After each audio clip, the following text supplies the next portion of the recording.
¿Estamos? Estamos. Bueno, buenos días a todas y todos. Le damos la bienvenida a esta mesa Trabajo en la Pospandemia, Desafíos para las Políticas, que se realiza en el marco del Quinto Congreso Nacional de Estado y Políticas Públicas, que hemos organizado conjuntamente entre la UMED y Flaxo. Cuando pensábamos un poco este congreso un tanto atípico, pensábamos en la importancia justamente de incorporar una mesa y darle centralidad a una mesa sobre el trabajo en esta situación compleja de pandemia, pero sobre todo de cara a lo que esperamos que prontamente sea una situación de post-pandemia. Estamos en un escenario del trabajo muy complejo, que está asignado por un mercado de trabajo fragmentado, heterogéneo, donde han ido surgiendo nuevas formas de trabajo, de gestión del trabajo, de tercerización, etcétera, y que han puesto en tensión toda una serie de instituciones laborales existentes, que se ha agravado además por 4 años de políticas neoliberales que agudizaron todos los indicadores sociales y laborales y degradaron las capacidades estatales. Y a eso se suma, digamos, el impacto terrible de la pandemia, que ha tenido efectos sobre toda la escena social, económica, laboral, destruyendo puestos de trabajo, sobre todo en el empleo no registrado, cuyo impacto se verifica sobre todo en la caída de la tasa de actividad y de la tasa de empleo. Frente a este escenario súper complejo, los estados en general y el Estado argentino en particular han desplegado toda una serie de medidas tendientes a morigerar los efectos de esta pandemia. Muchos conocemos los ATP, la suspensión de los despidos, etcétera, dirigidos además a distintos sectores de la actividad y del empleo. Así que un poco la idea de esta mesa era reflexionar un poco sobre la situación del trabajo y sobre las posibilidades del Estado de desplegar políticas públicas, repensar instituciones, que se orienten en alguna medida a recomponer esa trama deshilachada del trabajo y del empleo. Para eso invitamos a 4 muy destacados panelistas, que vienen de distintas trayectorias, de distintas funciones en el mundo del trabajo, de recorridos diferentes y que van a aportar miradas sumamente ricas para esta charla. En primer lugar, Marta Novick, que es investigadora de larga trayectoria del CITRA y del CONICET, fue también muchos años funcionaria pública del Ministerio de Trabajo, directora actualmente de la licenciatura en Relaciones de Trabajo. Victoria Basualdo, otra destacada investigadora de Flaxo y de CONICET, que es directora del Programa de Estudios del Trabajo, Movimiento Sindical y Organización Industrial. Y esperamos la presencia pronta, que estarán por conectarse, de Hugo Yasky, que es un Ya histórico... estamos todos. Ya estamos todos, perfecto. De Hugo Yasky, entonces, decía,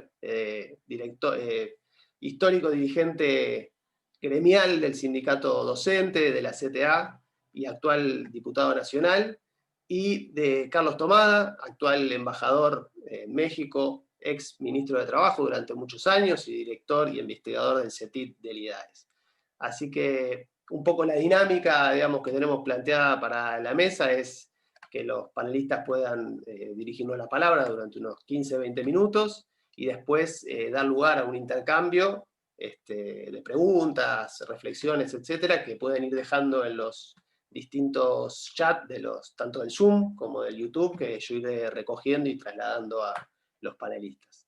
Así que, sin más, le paso la palabra. El orden sería, en principio, hablaría Marta, en segundo lugar Victoria, luego Hugo y finalmente Carlos. Así que le paso la palabra a Marta y muchas gracias a todas y a todos. Hola, buen día a todos y a todas. Y gracias por la invitación y a participar de este panel de lujo, ¿no? Porque la verdad que tanto Victoria como Hugo como Carlos es un placer y siempre uno dice, ¿qué puedo decir frente a estos interlocutores? Además me parece que esta invitación de UMET y Flaxo es muy importante porque normalmente, yo empiezo con mis críticas, en los congresos de ciencias políticas muy pocas veces aparecía el trabajo como un tema, así que también valoro notablemente la aparición de este tema. En los últimos meses, en estas historias de tanto Zoom y tanta visualización, hemos participado con Victoria, con Carlos, con Hugo, en muchas mesas discutiendo estos temas, y me parece que con mayores o menores disidencias, hay algunos puntos que son centrales. Por un lado, la importancia del trabajo, recuperar el valor del trabajo, porque el trabajo continúa siendo un organizador de la vida social. Es un dador de derechos, es un factor de ciudadanía, y hoy puede haber trabajos esenciales, pero a veces no siempre están acompañados esos trabajos esenciales por trabajo decente, por protección. Y el trabajo sigue dignificando. Estuve haciendo un trabajo en una investigación con el Sindicato de Salud, y es muy impresionante cómo, a pesar del virus, a pesar de que se contagiaron las familias, es decir, toda la cosa de pánico, el tema es seguir sirviendo y seguir respondiendo a su responsabilidad y a su lugar en el trabajo. Por otro lado, digamos, el otro tema es que el mercado no puede ser quien asigne o quien regule los temas del trabajo. Y entonces en esto el Estado tiene un rol fundamental para la implementación de políticas activas. De hecho, uno de los autores muy conocidos, que nosotros incluso invitamos en la época del ministerio, que es un economista francés, Bruno Amable, plantea en este tema de las diferencias de capitalismos, en los análisis de diversos capitalismos, lo que Amable plantea es que lo que diferencia los capitalismos entre sí es el lugar en la jerarquía de las instituciones que tienen las instituciones laborales. Y entonces la pregunta es, ¿cuál es la jerarquía? ¿No? Porque él dice, la jerarquía en el ámbito institucional de las instituciones laborales le da señales, digamos, son compromisos con la sociedad. Entonces, la pregunta es, ¿qué pasa en nuestro país? Y claramente en nuestro país tenemos esto que cambia, digo, a pesar del rol importante que tiene en la Constitución, en la normativa laboral, esta situación cambia según los gobiernos, como bien señaló Nicolás en su presentación. Y en esto quería recordar, y además justo y hoy salió un artículo de Jorge Tayana hablando sobre eso, que en general todo el mundo habla del aniversario del no al ALCA. Lo que no rescatan es que el lema de esa cumbre fue crear trabajo para reducir la pobreza y garantizar la gobernabilidad democrática. Y esto es un tema también de poner los valores, los temas en cuestión. Y este era un cambio básicamente de concepto. Piensen esto de pasar del no al ALCA a crear trabajo para tal cosa. Obviamente nosotros estamos en un momento, como bien señaló Nico, de mucha dificultad, de un bastardeo, entre comillas, de las instituciones laborales, no porque, que permanecen, no porque no se hayan querido destruir, sino porque en realidad el movimiento obrero fue muy, muy claro en la defensa, ¿no? Entonces, esto que señalaba Nicolás, de que tenemos mayor segmentación, mayor precarización, a esto, me perdonan un segundito, que tengo un drama de que tengo que abrir la puerta y estoy sola. Esperen un segundito, que pido que me esperen. Un segundito.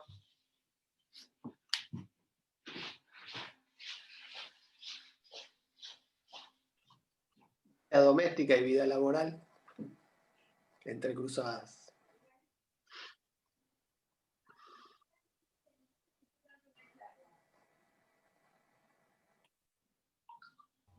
¿Cómo no entender si estamos todos en la misma, no? Mil perdones, pero estos son los dramas de... Carlos, Creo que Carlos está intentando decir algo y no lo estamos escuchando. No se escucha el micrófono. Pero bueno, ni te preocupes, Marta, decíamos que estamos todos y todas en la misma. Perdón, ¿me escuchan? Sí. Yo Ahora quería sí. pedir, aprovechando esta interrupción, que tengan piedad por mí, que son las 6:30 de la mañana acá en México, y quería proponer, aprovechando eso, y porque además creo que corresponde, y para mí sería un placer, que cierre Hugo. Yo hablo después de Victoria y que cierre Hugo Yasky. Si les parece bien y a Hugo no le complican los horarios, me parece que a mí me gustaría que fuera así, si es que los organizadores no piensan lo contrario. Ningún problema, Carlos, y te agradecemos particularmente la deferencia, porque sabemos que el horario te hemos hecho madrugar para esta jornada. Buen día, Carlos.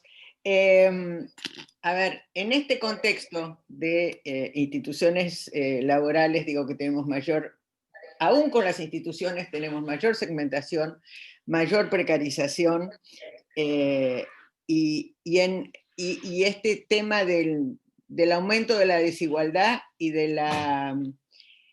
que la pandemia demostró en toda su magnitud, la desnudó totalmente.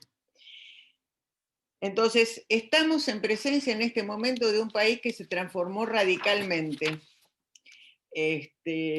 a tal punto que hay cierta imagen en la sociedad de que los trabajadores registrados son privilegiados, ¿no?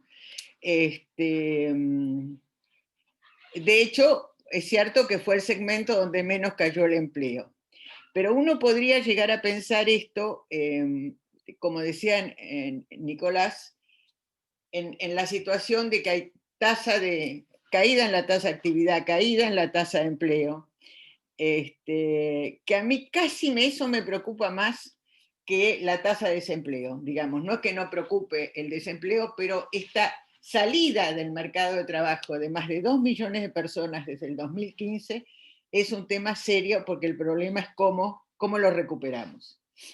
Tenemos también en materia de empleo la emergencia, que también lo señalaba Nicolás, la emergencia de nuevas modalidades de empleo a través de las plataformas, que además las plataformas no son solo las que contratan a los chicos que vemos pedaleando en la calle o a los que manejan, sino también que tenemos las plataformas que usan a trabajadores de alta calificación, a programadores, que a través de plataformas los contratan en pesos nacionales, en productos que patentan en el exterior y que después nosotros importamos como si fueran extranjeros. Pero como es un congreso de ciencias políticas, yo intenté tratar de pensarlo y vincularlo con las políticas, ¿no?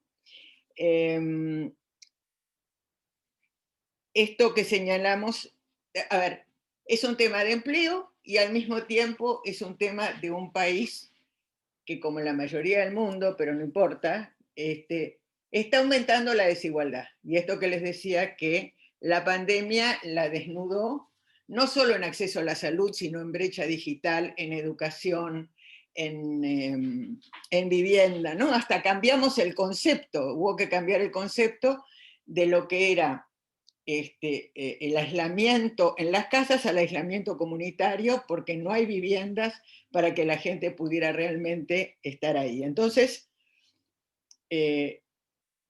a ver, lo que yo digo es, tenemos esta situación de empleo, tenemos una situación compleja en materia de desigualdad, muy compleja, y esto viene, a ver, desde los 70, 80, no quiero empezar con la historia argentina ni con la internacional, pero desde ahí, como señala Piketty, la desigualdad viene aumentando en el mundo y viene aumentando entre países y también al interior de los países.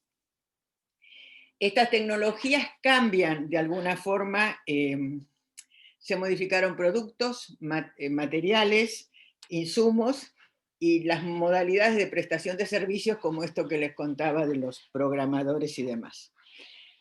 estas tecnologías de información y comunicación que permitieron lo que nos parecía maravilloso, la información en tiempo real de lo que estaba pasando, también permitieron un auge de la globalización financiera como problema mundial, y esta globalización financiera fue atacando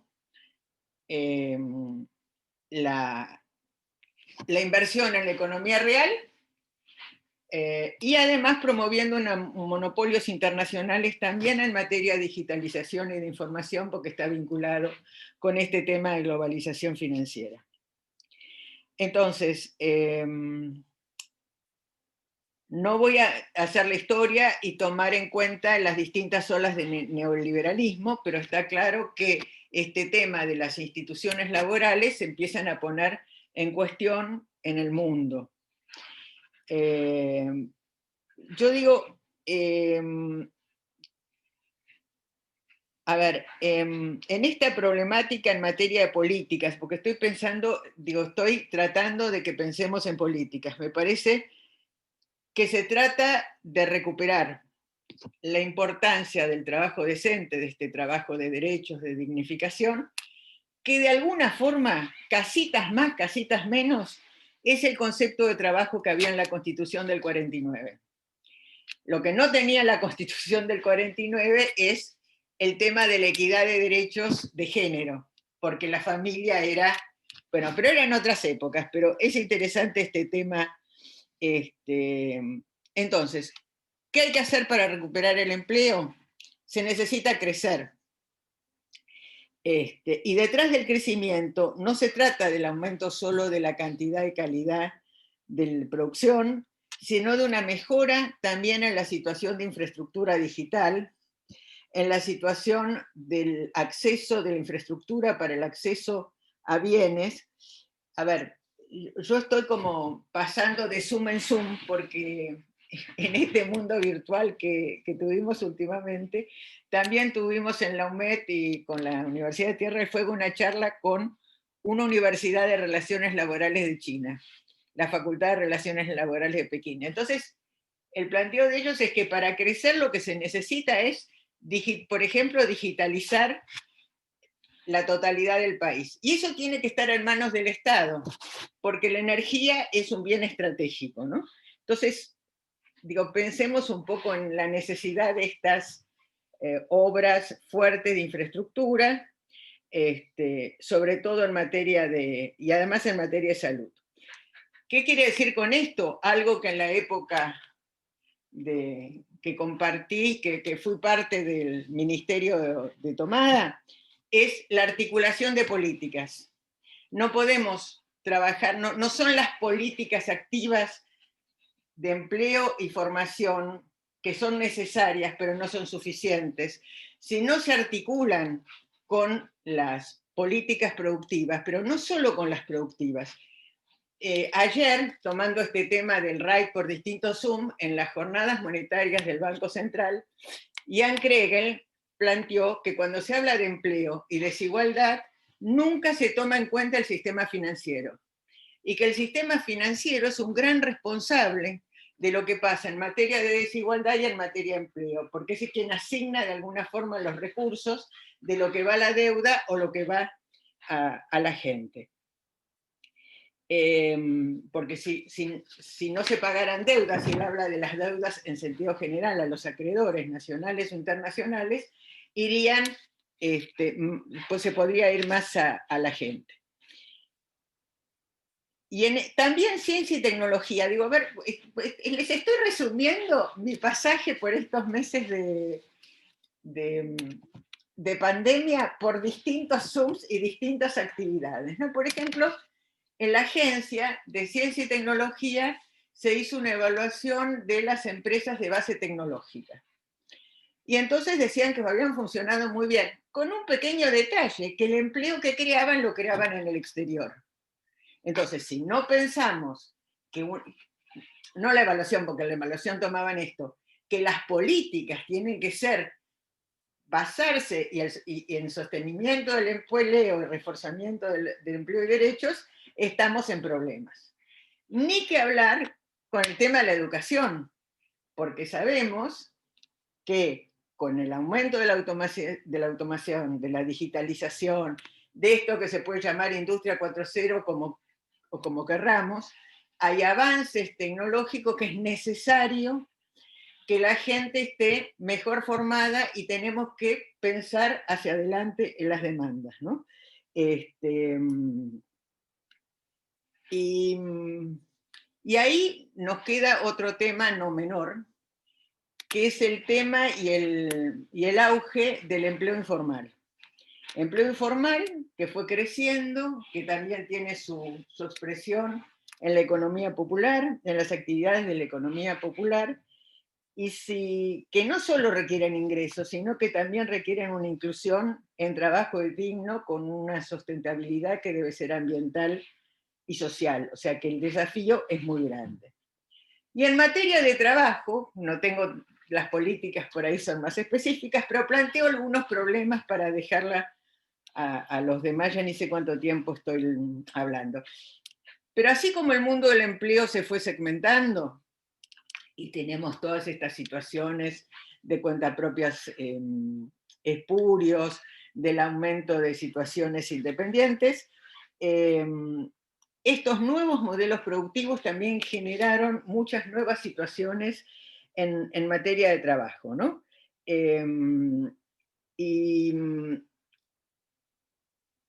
Y ahí tenemos que emergen estas nuevas modalidades de querer mostrar desde el capital que el trabajador no es un trabajador, sino que es un colaborador. Y en esto también hay que generar políticas articuladas para mejorar esto. Al mismo tiempo, el conjunto de estas transformaciones pone en vilo las relaciones clásicas de trabajo como las conocemos. Tema que seguramente Victoria va a tratar. ¿Cómo pensamos en este momento la terciarización y subcontratación cuando ya es nacional e internacional, ¿no? Tenemos toda la problemática de las cadenas globales de valor. ¿Cómo protegemos a los trabajadores vinculados en trabajos de plataformas, esto que decíamos, ya sea los de baja calificación o los de alta calificación?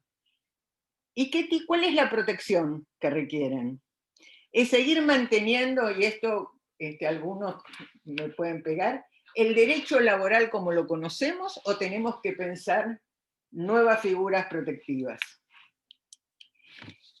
¿Cómo se procede? Acá hay otro tema que es muy fuerte, que es el tema de la digitalización y el tema de los datos de los trabajadores que van a plataformas, más allá del control que tienen sobre todos nosotros, pero que las empresas, sobre todo las grandes, utilizan mucho como forma de control y los utilizan mucho de forma discrecional. ¿Qué hacemos con ese tema de los datos y cómo se regula? ¿Es posible pensar en sindicatos digitales? En este tour que vengo haciendo, también en una actividad de la Fundación Ebert, aparece un sindicato, digamos los sindicatos de youtubers, que se asocian con el IG Metal para empezar a proteger sus derechos. O sea, empiezan a aparecer nuevas figuras. Entonces, ¿es posible pensar en sindicatos digitales? ¿Y qué hacemos con algunas de las instituciones laborales centrales, como Inspección del Trabajo, la temática de salud en higiene y seguridad, por ejemplo, en actividades como teletrabajo? Hugo, en su proyecto de ley, tenía una mirada mucho más dura sobre el tema de la inspección. Bueno, control. Y para terminar, en materia de relaciones laborales, ¿cómo recuperamos a los nuevos colectivos? O sea de la economía social o de los sectores de high-tech. Algunos, como la economía popular, tienen mayor visibilidad, mayor representatividad. ¿Cómo nos manejamos con eso? ¿Son acciones, son políticas? ¿Cuál debería ser la agenda sindical en este marco? La agenda debería continuar luchando por el sostenimiento del empleo, de los ingresos y de los derechos laborales consagrados, o hay una nueva agenda, o debería haber una nueva agenda relacionada con este avance de la automación, de los nuevos modelos productivos, de la gente que no está incluida. Y por último, la necesidad de mejorar la performance de nuestra economía, o sea, este tema del necesario desafío de aumentar la productividad. ¿Puede vincularse con las relaciones laborales, con el diálogo social y la negociación colectiva? Yo creo que sí, y este es un imperativo necesario. Entonces, y ahí en esto claramente los actores y las políticas, en este último tema de relaciones de trabajo, los actores básicamente, y son las políticas más específicas del Ministerio de Trabajo que deberían actuar sobre eso. Así que termino con lo siguiente: si el trabajo es la llave, como dice la CEPAL, es la llave de la igualdad, y ese trabajo está en peligro, estamos en riesgo nosotros. Gracias.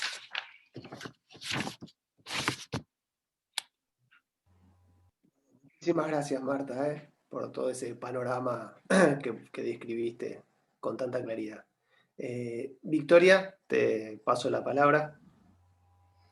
Muchísimas gracias, Nicolás. Bueno, antes que nada quiero agradecer enormemente a vos por la coordinación del panel, a los panelistas con quienes efectivamente nos venimos encontrando en distintas instancias con un enorme gusto que renuevo cada vez, así que agradezco mucho estar acá, y a todos y todas en el público que veo que vienen de lugares muy diversos, de todos los rincones, así que nada, es una gran alegría poder estar acá compartiendo en el marco de este congreso tan grande que están llevando adelante sobre políticas públicas, bueno, con un programa impresionante, ¿no?, en el cual esta mesa se sitúa. Bueno, quería agradecerles y quería agradecerle también a Marta por esta apertura, que creo que nos ubica muy correctamente en un contexto muy complejo, de una enorme complejidad, les diría casi inabarcable, con una cantidad de asignaturas que por momentos resultan abrumadoras.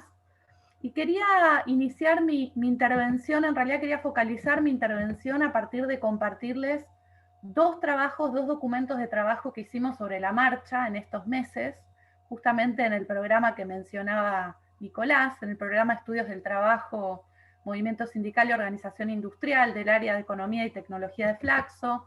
Bueno, el área tiene varias líneas de trabajo estructurales, análisis de políticas económicas, de distintos procesos, pero en particular en el programa hicimos dos documentos que son los que traigo hoy para reflexionar: el documento de trabajo Procesos de conflictividad laboral en el marco de la pandemia del COVID-19 en Argentina, que elaboramos junto a Pablo Peláez, y el documento de trabajo La crisis del COVID y las relaciones laborales en la industria siderúrgica y la agroindustria azucarera en la Argentina, que hicimos con Pablo y con Silvia Nasif. Luego les pongo en el chat los links a los dos trabajos para que puedan profundizar algunas de las cuestiones que solo voy a anticipar acá. Pero desde esos objetos, digamos, tuvimos como objetivo en estos dos trabajos y en diálogo con la producción del área, de Cifra y de una gran cantidad de otros centros de producción, entre ellos el CITRA, Centros de Producción Académica, que estuvieron trabajando, que esto quiero decir, ¿no? El ámbito científico realmente estuvo con un trabajo muy intenso todos estos meses e intentando acompañar en tiempo real este proceso casi desesperante que planteaba Marta, donde todo el escenario se transforma a la vez, ¿no?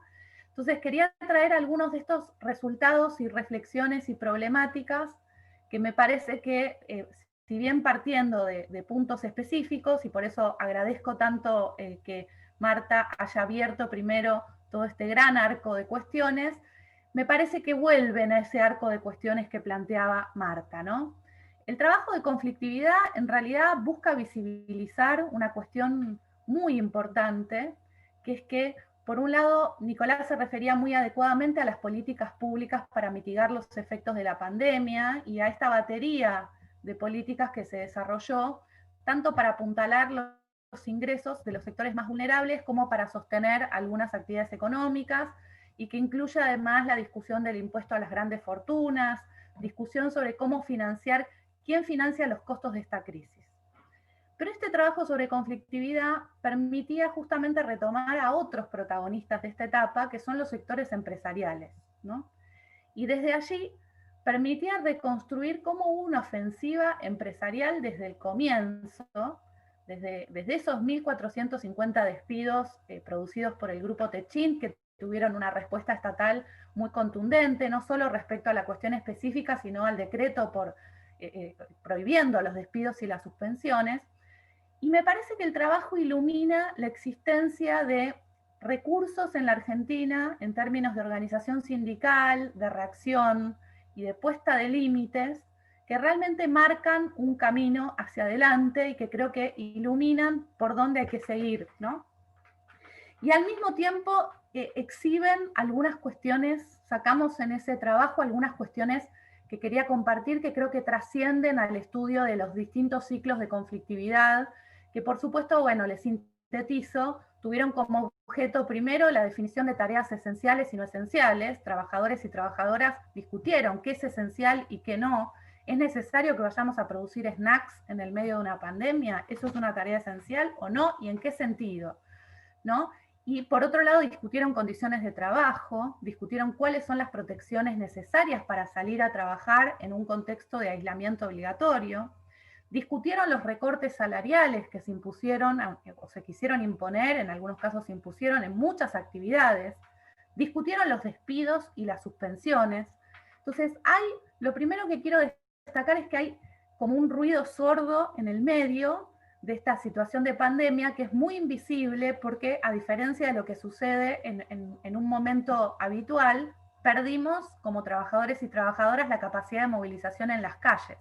Entonces, en este trabajo de conflictividad lo que veíamos es eso, la enorme pérdida que significa, por un lado, la transformación de los lugares de trabajo de manera radical. Aquellos que son esenciales y siguen trabajando tienen cambios muy significativos en términos de sociabilidad, de manejo dentro de los propios espacios de trabajo, y todo es un peligro desde el transporte hacia el propio ámbito laboral. Y por otro lado, se instala el teletrabajo como norma para todos aquellos que pueden hacer teletrabajo, con lo cual se derivan todos estos problemas que planteaba Marta en términos de equipamiento laboral, de diferencias y brechas de vivienda. Entonces, trabajar en la casa no es un espacio laboral, no está preparado para eso. Por lo tanto, recién lo veíamos, la propia Marta decía, bueno, efectivamente estamos todos acá en casa, por lo tanto suceden un montón de cuestiones que no sucederían si estuviéramos en nuestro espacio de trabajo y los horarios estuvieran distribuidos como siempre lo estuvieron. Pero además sabemos que el lugar de trabajo es un espacio de generación de vínculos, de luchas, de procesos de organización. La Argentina está marcada por un modelo sindical que no solo tiene un proceso de centralización y un proceso de estructuras a nivel de confederación, a nivel de rama, a nivel de seccionales, muy sólido, sino que además tiene una presencia de la organización en los lugares de trabajo a partir de los delegados y las comisiones internas muy fuerte. Todo esto se pone en suspenso y se amenaza muy fuertemente en el contexto actual de la pandemia. Entonces veíamos en el trabajo de conflictividad todas las nuevas estrategias para plantear estos conflictos, ¿no? Por un lado los petitorios, por otro lado las organizaciones en la planta, aún en los contextos que implica la cuestión del aislamiento y los protocolos y demás, los procesos de lucha que se llevaron a cabo igual en las calles, como el caso de Algodonera Avellaneda en Reconquista, muy vinculado a la situación del Grupo Vicentín, que implicó de todos modos conflictos abiertos en las calles. Es decir, cómo en realidad la cuestión de la pandemia altera radicalmente cuestiones básicas como las condiciones de salud, la definición propia del lugar de trabajo, las formas de organización sindical y las formas de movilización. Y nos preguntábamos allí por el papel de los sindicatos en este contexto, ¿no? Entonces digo, pensar estas políticas públicas a las cuales aludía Marta, pero reponiendo algunos actores y sujetos que en general aparecen invisibilizados. Por un lado, los empresarios, que efectivamente están tomando decisiones y están presionando sobre las políticas públicas de manera muy fuerte, en primer lugar a partir de la contraposición entre economía y salud, planteando que, bueno, estas políticas de aislamiento obligatorio paralizan la economía y por lo tanto se se están contraponiendo a los derechos de la población a tener ingresos, ¿no? Y planteando una discusión muy contrapuesta. Vimos en Italia, en el norte de Italia, el caso extremo de esto, de business as usual, donde un conjunto de empresas garantizaron la apertura en un momento de pico de la pandemia, con una consecuencia de una mortalidad tremenda. Y por otro lado, también visibilizar al sujeto trabajador, de trabajadores y trabajadoras, y el movimiento sindical en ese contexto, ¿no? Donde efectivamente hay una pelea y una disputa planteada con enormes problemáticas por lo que implica el aislamiento obligatorio en términos de las formas de organización. Creo entonces que hay que pensar a las políticas públicas en relación con esta disputa capital-trabajo. Esto se nos aparecía en el trabajo de conflictividad, y hay que tomar de algún modo nota de estas fuerzas subterráneas que aparecen como invisibles, pero que en realidad están discutiendo núcleos centrales de estos procesos que estamos viviendo. Me refería al segundo trabajo, que se centra en agroindustria azucarera y en siderurgia, donde a propósito retomamos dos sectores que venimos trabajando y siguiendo en profundidad. Les diría, uniendo estudios desde dictadura, porque el equipo trabaja en las líneas de responsabilidad empresarial en delitos de lesa humanidad, y estos dos sectores, agroindustria azucarera y siderurgia, estuvieron fuertemente atravesados por procesos de represión a trabajadores con fuerte involucramiento de las grandes empresas en estos procesos de represión. Entonces, venimos ya desarrollando un proyecto bastante largo desde el equipo, mirando en las últimas 5 décadas las transformaciones de estos dos sectores, a los cuales seguimos en este contexto de pandemia, porque nos parecía prioritario poder dar espacio para hacer un seguimiento y una profundización de los impactos de la pandemia en estos dos sectores. Y allí sacamos algunas conclusiones que también les quería traer para poder, que son muy, si bien parten de estudios más específicos, creo que confluyen muy fuertemente con algunas de las cuestiones que planteaba Marta. En primer lugar, que para pensar el impacto de la pandemia sobre diversos sectores, se trata en este caso de dos sectores completamente diferentes. Imagínense, la siderurgia está dominada por empresas multinacionales, y tenemos a la agroindustria azucarera con relaciones laborales extremadamente precarias, crecientemente precarias, con un nivel de no registro altísimo, con niveles de subcontratación altísimo y con trabajo de planta al mínimo, ¿no? En términos territoriales también están emplazados en distintos territorios del país, lo cual nos parecía bien interesante para justamente dar cuenta de la diversidad de las relaciones laborales que están presentes en la actualidad, y de cómo estas políticas públicas a las que Marta se refería tienen que considerar esta diversidad de sectores. Pero además nos parecía muy importante ver cómo no podemos hablar de la pandemia sin hacer unos cuantos balances previos que nos expliquen en qué situación están esos colectivos laborales y esos movimientos sindicales. En primer lugar, nos fue muy necesario volver a los balances sobre los avances y las asignaturas pendientes del periodo 2003-2015. Por ejemplo, una de las cuestiones que venía planteando Marta, ¿no? El tema tercerización, sobre el cual se había intentado avanzar en los últimos años, en 2014-2015, y que no se había logrado terminar de regular y de plantear una política estatal respecto de tercerización, bueno, fue profundizado tremendamente durante el macrismo de una manera brutal. Entonces, cómo en realidad el macrismo, en vez de avanzar en alguno de los sentidos que habían quedado pendientes de la etapa previa, en realidad profundizó la reforma laboral, buscaba de algún modo volver más atrás que la propia dictadura en la modificación de la ley de contrato de trabajo en el 76, y desresponsabilizar directamente a las empresas de la cadena de subcontratación, ¿no? Entonces nos parecía que pensar las asignaturas pendientes en términos de precarización y tercerización en relación con el impacto del macrismo, que si bien no pudo realizar la reforma laboral que quería, como decía Marta, por la enorme resistencia popular, impresionante ver las fotos de plaza tras plaza y la confluencia de los trabajadores y trabajadoras de la economía popular con los sectores industriales, con los de servicios, con los estatales, en las calles, en las plazas y en el paro general, digamos, que no tiene parangón a nivel latinoamericano en términos de la fuerza que tuvo ese proceso de resistencia, y sin embargo nos aparecía todo el proceso de reforma laboral encubierto que se llevó adelante durante el macrismo, en primer lugar con la política que llevó a una crisis inflacionaria y que disolvió los niveles salariales de los trabajadores y trabajadoras, niveles que hoy seguimos heredando y significan una preocupación enorme, pero además con todo lo que implicó la introducción en convenios colectivos, como por ejemplo el de petroleros, la adenda de 2017, cuestiones escandalosas de directamente alineación de las condiciones de trabajo con los parámetros internacionales para permitir niveles de ganancia a las empresas, lo que implicó la modificación de riesgos de trabajo y toda la cuestión de la instauración de tribunales adicionales a los cuales los trabajadores tenían que acudir, con lo cual bajó enormemente lo que ellos llaman la litigiosidad, es decir, las legítimas protestas de los trabajadores por cuestiones de condiciones de trabajo, entre una gran cantidad de formas en las cuales esta reforma laboral quiso ser introducida, ¿no?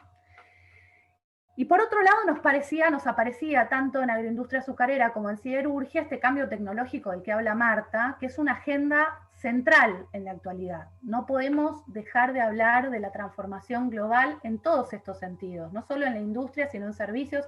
Lo vemos en la propia pandemia, cómo en realidad la posibilidad de conexión mediante estas formas garantiza el funcionamiento como si nada sucediera, cuando en realidad todo esto implica una explosión del lugar de trabajo, hacerse cargo de las maquinarias necesarias, adquirir conocimientos respecto del manejo tecnológico, una cantidad enorme de cosas que quedan en manos de trabajadores y trabajadoras, ni hablar los docentes, los y las docentes que tuvieron una tarea tremenda, ¿no? Digo, en mi caso yo soy docente universitaria, lo vivo directamente, pero en las y los docentes de nivel inicial, primario y secundario es dramático, porque hay una tarea de contención, además, social, familiar, la cuestión de alimentos, la distribución de los bolsones, en fin. Vemos que la tecnología naturaliza y viabiliza relaciones que aparecen como sin costo, cuando en realidad traen aparejados costos enormes. Lo mismo podemos decir de los cambios en el paradigma industrial, de la industria 4.0, no son neutrales. Hay un cambio en la intensidad del trabajo, en el tipo de manejo de la tecnología, en la aplicación, en la organización del trabajo.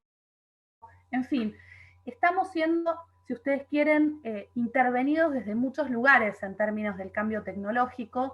Hay un reemplazo que celebramos, por ejemplo, en la actividad bancaria, no hay que hacer más colas, lo hacemos todo digital y eso tiene un costo muy grande, ¿no? Y por otro lado veíamos las cuestiones de género también, ¿no? En el centro, porque en todo esto aparecían las crisis que tienen que ver con la cuestión de la reproducción social, ¿no? Todo esto de salir a trabajar, exponerte a condiciones de salud, etcétera, no es solo hacia el afuera, es que hay una unidad familiar que en realidad pierde a determinadas personas que supuestamente son esenciales y salen a trabajar, o hay una unidad familiar que tiene que hacer coexistir el teletrabajo con la reproducción social, y ni hablar con la educación de niños y niñas en este contexto. Y cómo en realidad la cuestión de género que se vino planteando en los últimos años, que fue un gran logro del movimiento feminista, a contramano del macrismo, realmente la pelea del feminismo tiene una confluencia enormemente positiva, potencial con la agenda laboral. Bueno, se nos plantea como ineludible en el contexto de la pandemia actual, ¿no? Y veíamos entonces, a partir de estas cuestiones, a partir de estos dos sectores, la necesidad de políticas públicas, en primer lugar, respecto de los sectores no registrados. Encontrábamos sectores muy importantes no registrados en la agroindustria azucarera, pero son un símbolo de los trabajadores no registrados en toda la economía. Por otro lado, el entrecruzamiento con, dentro de los registrados, la importancia de la tercerización laboral, cómo los tercerizados son enormemente vulnerables dentro de los registrados y fueron los primeros despedidos, esos 1.450 despedidos a los cuales aludí a fines de marzo, despedidos por el grupo Techint, eran trabajadores de la construcción vinculados a la industria siderúrgica y por lo tanto Techint no se hacía cargo, porque eran efectivamente tercerizados y responsabilizaba a las contratistas por esos despidos, cosa que sucedió a lo largo y a lo ancho, no solo de la actividad siderúrgica, sino de toda la economía. Nos planteaba la importancia de la organización, por ejemplo, de los comités mixtos de seguridad e higiene en los establecimientos laborales. Entonces, este replanteo de la discusión sobre los lugares de trabajo y las formas de organización allí. La necesidad de la discusión de estas dimensiones de género y de reproducción social, ¿no? Digo, cómo en realidad estos trabajadores aparecían, en muchos casos son varones, los trabajadores de la siderurgia, pero en realidad, bueno, no están solos, hay un costo asociado que tiene que ver con una dinámica familiar que hay que pensar en su conjunto, ¿no? Muchas de las mujeres quedaban a cargo del hogar en el contexto de jornadas laborales con una enorme exposición, con la falta de respeto de pautas básicas. Bueno, aparecía esa cuestión de la reproducción social en el centro, ¿no? Y por otro lado, la necesidad de empezar a pensar estos temas en articulación regional e internacional. En el caso de siderurgia, claramente estamos hablando de empresas multinacionales. Entonces, es necesario poder disponer, poder movilizar estas redes de organización de trabajadores a nivel transnacional para poder pensar alternativas a esto, ¿no? Y en este sentido también desde el Estado poder pensar políticas públicas que consideren que no se trata de un problema nacional, sino que hay que empezar a hacer políticas públicas comparadas, empezar a ver articulaciones, incluso en términos regionales, con los países con los cuales se puede articular, que por suerte hubo noticias regionales más positivas en los últimos tiempos que permiten empezar a pensar en una dinámica regional un poco más amigable y afín que lo que parecía en un comienzo, ¿no? Les traía entonces estas reflexiones simplemente a partir de los trabajos que estuvimos haciendo. Ahora se los voy a pasar por el chat, simplemente para que se los copien. Por favor, no empiecen a abrirlos ahora porque no se pueden perder a este panel. Siempre poner los trabajos en el chat es un riesgo porque es un distractivo, por eso no los puse antes cuando estaba hablando Marta, y los voy a dejar ahora, pero no se les ocurra abrirlos mientras hable Carlos o Hugo, por favor. Y se los dejo para que se los lleven, para que los vean. Son solamente una parte muy pequeña de una producción académica muy grande, muy comprometida, que ha trabajado sobre trabajadores de la economía popular, sobre cómo la pandemia impactó en los territorios, sobre las formas comunitarias de organización, historias que realmente aparecen como invisibles y en realidad están sosteniendo a sectores muy importantes de la población que están sufriendo esta pandemia. Entonces creo que traía humildemente y desde los trabajos que venimos haciendo y desde los focos que venimos haciendo, la propuesta de que esta agenda de políticas públicas se plantee en términos amplios, creo que Marta lo planteaba muy claramente en el comienzo, y se plantee teniendo en cuenta a los sujetos, ¿no? Que además de estar sufriendo este proceso, están generando respuestas que creo que son la esperanza que tenemos, ¿no? Porque el Estado siempre actúa en relación con determinados sujetos, y hay que poder ubicar las presiones que también se ejercen sobre el Estado por parte de otros sujetos, los sujetos empresariales, que creo que tienden a ser muy invisibles y en realidad están en el núcleo de muchas de las decisiones y de las tendencias que se buscan imponer, ¿no? Bueno, muchísimas gracias y seguimos luego en la discusión. Muchísimas gracias, Victoria. Perdón. Victoria, clarísimo, muy interesante. Ambas investigaciones que dan muchas ganas de abrir ya, pero vamos a esperar hasta el final, por supuesto. Le pasamos entonces la palabra a Carlos para que haga uso y adelante, Carlos.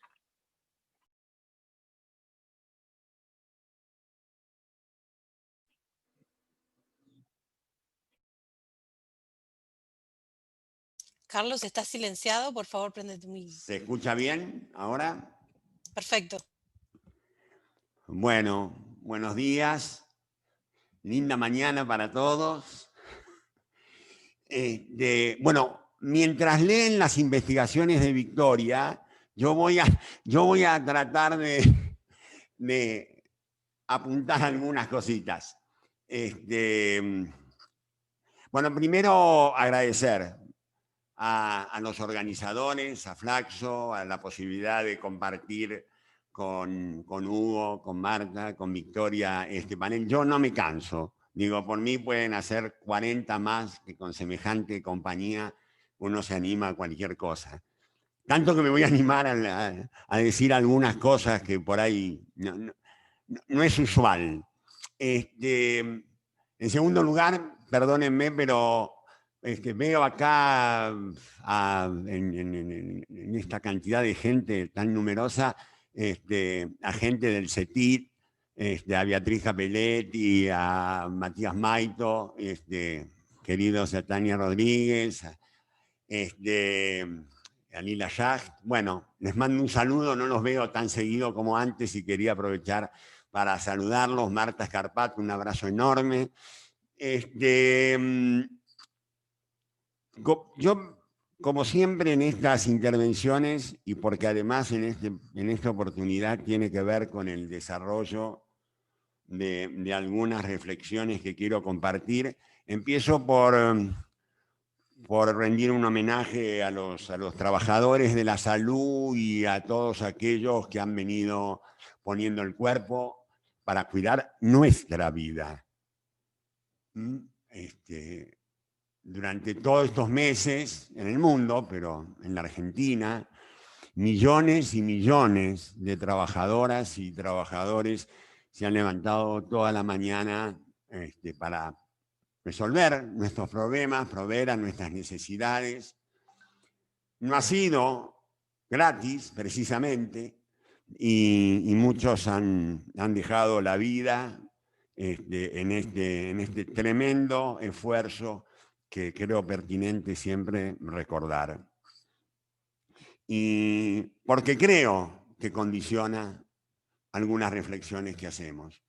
Y en segundo lugar, y mucho más teniéndolo a Hugo Yasky acá, y a todas, y a todo el movimiento obrero organizado, recordar como hizo Victoria y Marta, y en fin, todos, su protagonismo esencial en la resistencia y en la lucha por la defensa de los derechos de los trabajadores, de los derechos individuales y colectivos durante los últimos 4 años de gobierno neoliberal en la Argentina, viniendo a ratificar otra vez más la enorme potencia del movimiento obrero argentino, para mí condición esencial de que en la Argentina no se haya instalado hace muchos años un sistema político y económico que destruye la vida, que destruye las ilusiones y que por supuesto destruye los derechos de trabajadores y trabajadoras. Porque también creo que condiciona de alguna manera las reflexiones que quería hacer. Por seguir otro tema que mencionó Marta y que me acabo de enterar por ella y que me alegra profundamente, que es, estoy esperando terminar esta charla para ir a verlo, el artículo de Jorge Tayana. Le decía los otros días a Jorge que no se olvidara, porque el no al ALCA es el no al ALCA que la CTA se empecina en recordar muy bien y genera permanentemente todos los años acciones, este año impresionantes, debo decir, la organización que ha efectuado para recordar ese hecho histórico. Está bien que sea recordado por el no al ALCA, porque merece, porque es central, porque nos cambió la vida. Pero también es cierto que el gobierno de Argentina, como anfitrión, eligió un lema que vino a poner, yo digo, también un punto de inflexión en lo que eran habitualmente los lemas de estas cumbres de jefe de Estado, pero que además marcaba la línea que el gobierno argentino y en general en Latinoamérica se puso en marcha en esos años. Me refiero a aquel que, lo digo de memoria, crear empleo para combatir la pobreza y fortalecer la gobernabilidad democrática. Y creo que ese lema sigue vigente. Y creo que ese lema también tiene que guiar nuestras reflexiones. Y otra cita más, casi extemporánea, para comenzar las reflexiones, es traer a colación lo que decía el encabezamiento del preámbulo de la OIT en 1919. Una paz universal y duradera no puede estar fundada más que sobre la base de la justicia social. Y esto hoy, 100 años después, sigue siendo absolutamente cierto. absolutamente cierto. Y en esos tiempos, el presidente Roosevelt en Estados Unidos también reflexionaba en esta línea y señalaba textualmente la idea de que la justicia social no es un lujo que la democracia puede o no ofrecer, sino una condición misma de su existencia y su capacidad. Es decir, yo quiero poner estas reflexiones bajo la idea de que democracia y justicia social son imperativos necesarios uno del otro.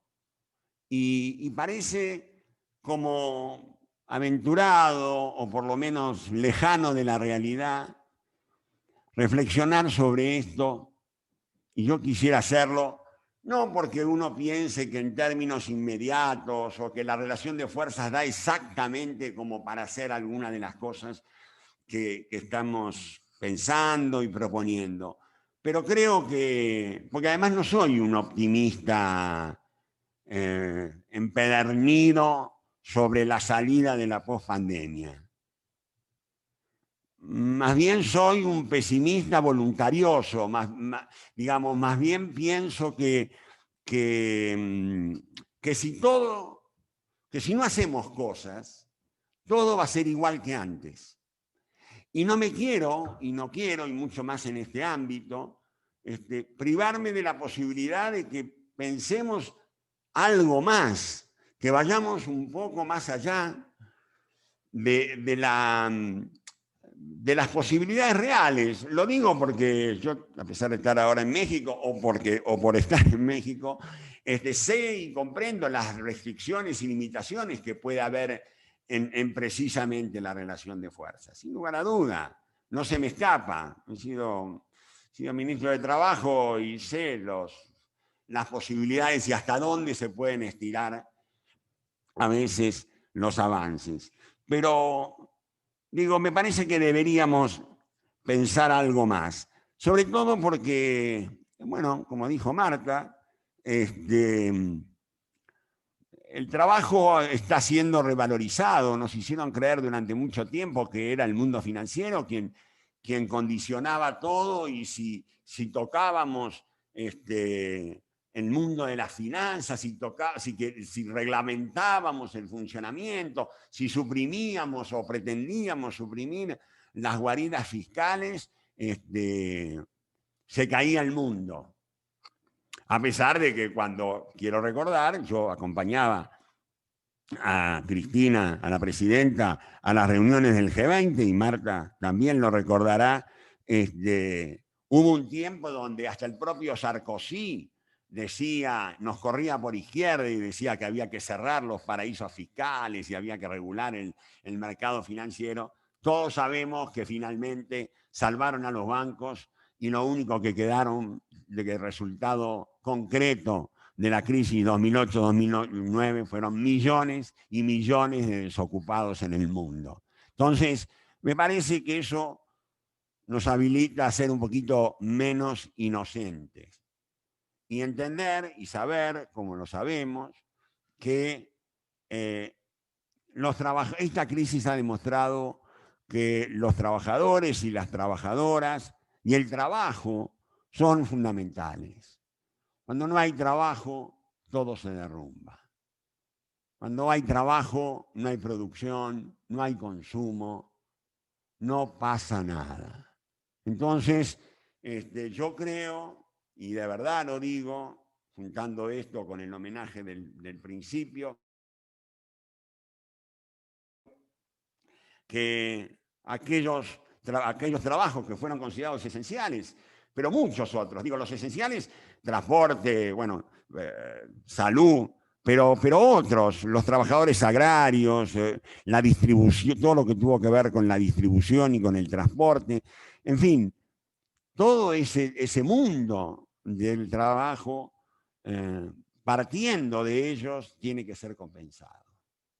Y esta es la idea que quiero compartir con ustedes. Más en orden, porque Victoria y Marta han sido tan claras y tan explícitas sobre los desafíos, que bueno, pensemos en cómo nos hacemos cargo, o cómo empezamos en todo caso a hacernos cargo de estos desafíos. Y yo creo que reconocer esta contribución de los trabajadores es pensar en la democracia en la empresa, en la necesidad de avanzar en una mayor democracia en la empresa. Yo siempre digo que cuando me tocó la responsabilidad de conducir la política laboral, tanto con Néstor como Cristina, los avances fueron muy importantes en lo legislativo, en el protagonismo sindical, en la conformación de un escenario más equilibrado, recuperación de derechos, pero tal vez no avanzamos en la misma proporción en la democracia al interior de la empresa. Esta idea que todos los que están acá recuerdan, era una de las discusiones en los años 70, 80, ¿no? El tema de la participación, el tema de la intervención de los trabajadores en definiciones en la empresa. Y en eso hemos retrocedido enormemente. Ya parece no ser más un tema. Cierto que en la Argentina, en los años 70, con la dictadura cívico-militar, creo que como hecho simbólico pero brutal, se derogaron todos los artículos de la Ley de Contrato de Trabajo que contenían la idea de participación sindical. Creo que eso marca también un desafío. No solamente la idea de la recuperación normativa, que eso, bueno, a esta altura no sé, bueno, también puede ser, digo, no la descarto, pero me refiero más a la necesidad de entender que los trabajadores tienen que intervenir en las empresas. Que cuando hablamos de inversores de capital, Marta, creo, no sé si fue Marta o Victoria, mencionó la palabra colaborador, ¿no? La idea de los 90 de que los trabajadores son colaboradores. Bueno, si de imaginación para suprimir la palabra trabajadores se trata, yo propongo otra, que hablemos de inversiones de trabajo. Tenemos los inversores de capital y tenemos los inversores de trabajo. Entonces, las decisiones que se tomen en la empresa no la toman solamente los inversores de capital, la tienen que tomar también los inversores de trabajo, porque invierten su trabajo, su vida en la empresa. ¿Y por qué lo digo esto? Porque me preocupa los cómo. Y porque creo que, de paso cito, yo tomo como referencia el Plenario Nacional, la declaración del Plenario Nacional de Trabajadores de la CTA. Ese documento habla de la participación y tiene propuestas legislativas en materia de participación. Acá estoy siendo un poco desordenado, ustedes discúlpenme, pero no es solo lo temprano, sino que es como que le quiero entrar por distintos lados, pero para que se entienda la idea de que es necesario que exploremos caminos que sabemos que van a ser difíciles, pero que son imprescindibles. No hay posibilidad de cambio si no hay participación al interior de las empresas. ¿Por qué lo digo? Porque si nosotros nos quedamos mirando qué es lo que ocurre, como se hizo en el 2008-2009, no tengamos ninguna duda que las medidas que se tienen a mano, el herramental que tienen a mano los gobiernos, todos los gobiernos, son los mismos de siempre.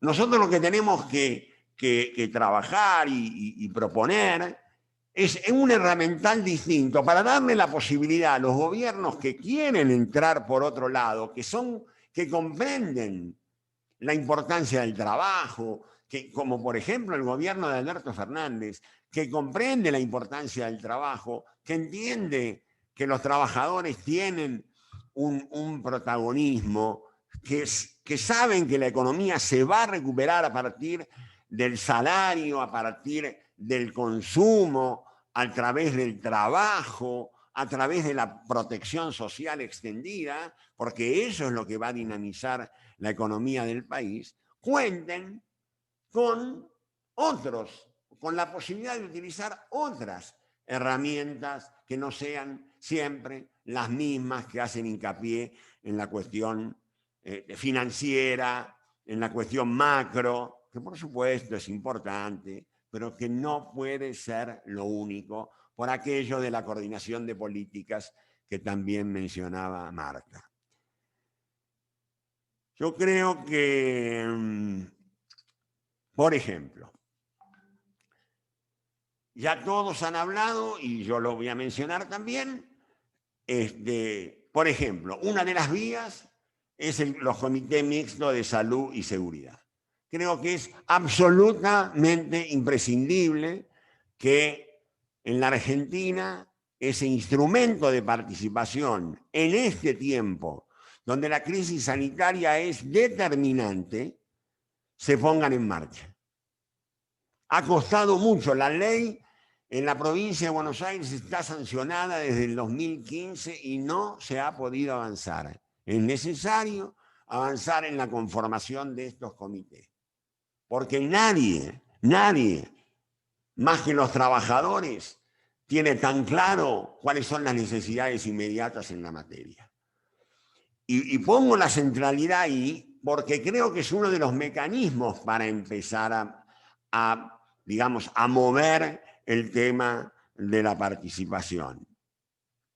Pero quiero ser un poquito más contundente. Yo creo que estamos hablando de dos cosas, pero en primer término de políticas públicas. Digo de dos cosas porque lo otro también es la cuestión de la necesaria acumulación de fuerzas que hay que hacer desde el lado del trabajo. O sea, creo que las fuerzas del trabajo no solamente tienen que trabajar por su propia unidad. Entre paréntesis, Hugo, qué foto la que se sacaron con Evo Morales. ¡Epa! Fotazo. Creo que la unidad es un tema importante. Creo que la necesidad de buscar alianzas, como está haciendo el Grupo de Producción y Trabajo entre los pequeños y medianos empresarios y las centrales sindicales, es fundamental para precisamente acumular fuerzas, pero también esta acumulación de fuerzas tiene que incidir sobre las políticas públicas.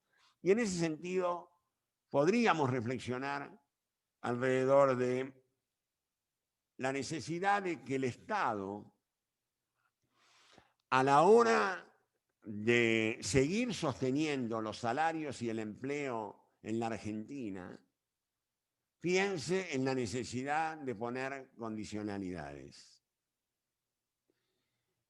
A ver, cuando utilizo la palabra condicionalidades a propósito, porque yo sé que el sector empresario las entiende rápido, porque las condicionalidades son las que pone el Fondo Monetario Internacional, que a ellos les encanta que nos pongan condicionalidades con motivo de los préstamos, y nosotros podríamos entonces sugerir que los préstamos, las ayudas, las distintas facilidades que hoy por hoy el Estado argentino está poniendo para sostener la producción y el trabajo, sea a cambio de condicionalidades que de alguna manera promuevan, obliguen, induzcan, vayan eligiendo los verbos que quieran, que estas empresas cumplan con reglas básicas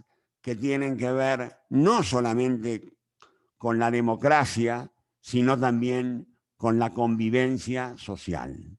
Cuando hablo de convivencia social estoy hablando de lograr comportamientos empresarios que vayan en la dirección de el bienestar de todos y de todas.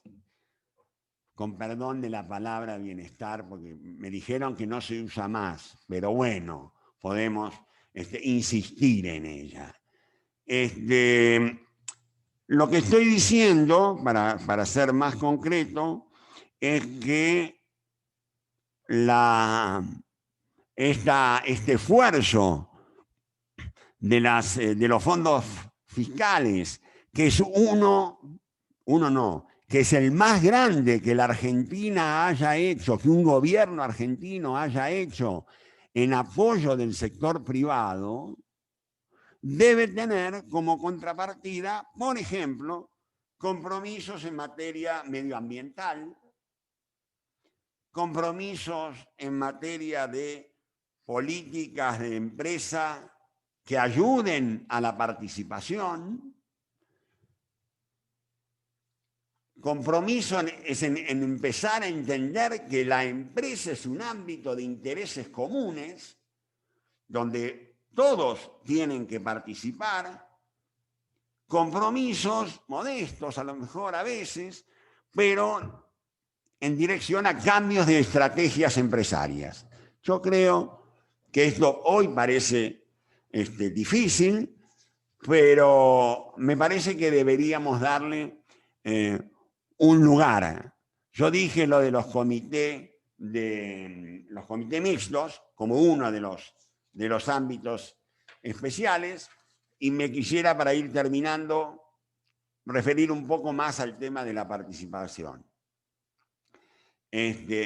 Creo que debe insistirse en el eje de la participación al interior de la empresa en este tiempo de salida de la pospandemia. Yo quiero insistir en algo.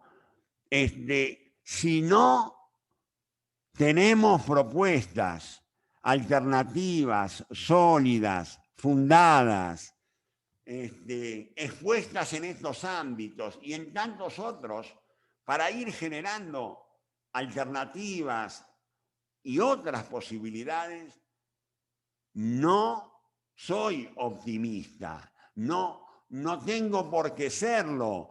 En España, por tomar un ejemplo, hablando de los Zooms que dice Marta, pero por ejemplo Hugo, que interactúa mucho con comisiones obreras, está muy claro que la derecha a la salida de la pospandemia, ni justicia, amigos y amigas, ni justicia. Podemos y el PSOE habían llegado a un acuerdo que una condición del acuerdo entre ellos iba a ser la contrarreforma de la reforma laboral brutal del 2012. ¿Cuál fue el planteo de la Cámara Empresaria cuando tuvieron ese momento que creían que habían salido de la pandemia? Inmediatamente exigir que ese compromiso no se cumpla.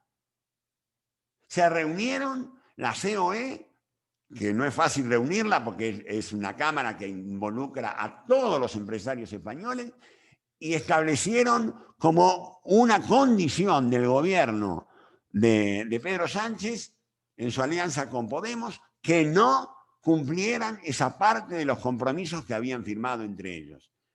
No puedo pensar demasiado diferente con respecto a cuál va a ser y cuál es la petición de nuestro sector empresario, que dicho sea de paso, lo único que hace es repetir fórmulas gastadas, atrasadas, en materia de cómo salir de una crisis. Si hay algo que está revelando la derecha en América Latina es la falta de propuestas verdaderas, concretas, para poder arrancar. Y termino con algo que tal vez es muy local y por ahí nos ponemos nerviosos, pero yo, cuando hablo de participación, es de una vez por todas abrir canales al interior de la empresa para discutir la organización del trabajo.